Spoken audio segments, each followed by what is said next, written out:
Europe 1, il est 7h12. Le Zoom Éco.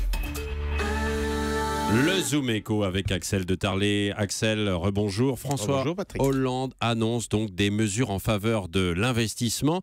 Axel, quelles sont ces mesures et pourquoi y a-t-il urgence? Alors, il y a urgence, ce sont les derniers chiffres de l'INSEE qui inquiètent le gouvernement. Des chiffres qui montrent que, oui, la croissance repart, ça c'est très bien, plus 0,4% au premier trimestre, mais cette croissance est alimentée par les ménages. Ce sont vous et moi qui, avec nos chariots, poussons la croissance. On attend plus 0,6% de consommation au premier trimestre. En revanche, côté entreprise, là, rien ne bouge. L'investissement est au point mort total. Il est même 10% en dessous de son niveau de 2007. Et donc, vous voyez, c'est toute la politique du gouvernement en faveur des entreprises qui est en cause, qui est en danger.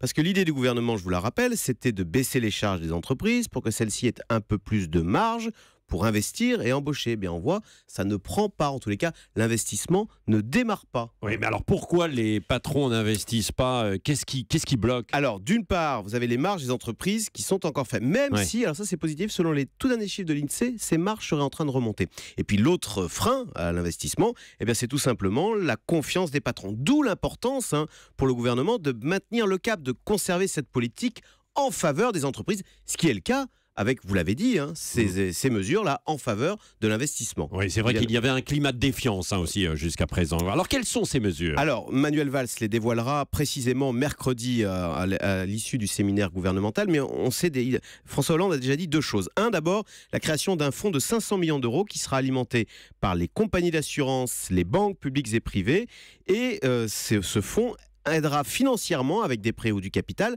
les PME, celles qui sont entre 30 et 200 millions d'euros de chiffre d'affaires, parce que ce sont elles, les PME, enfin ce sont les patrons de PME qui hésitent. Et puis l'autre mesure est plus technique, enfin tous les patrons vont comprendre, il s'agit d'accélérer l'amortissement, parce que vous savez, quand vous achetez une nouvelle machine, mettons 100 euros, eh bien vous pouvez déduire de vos bénéfices une partie de cette machine, par exemple 20% la première année. Alors l'idée du gouvernement, ce serait d'augmenter ce chiffre à par exemple 40 ou 50% la première année. Donc imaginez, vous achetez une machine 100 euros, l'année suivante, vous récupérez la moitié de cette somme, donc 50 euros en baisse d'impôt. Avouez que ça donne envie quand même d'investir, de saisir le filon.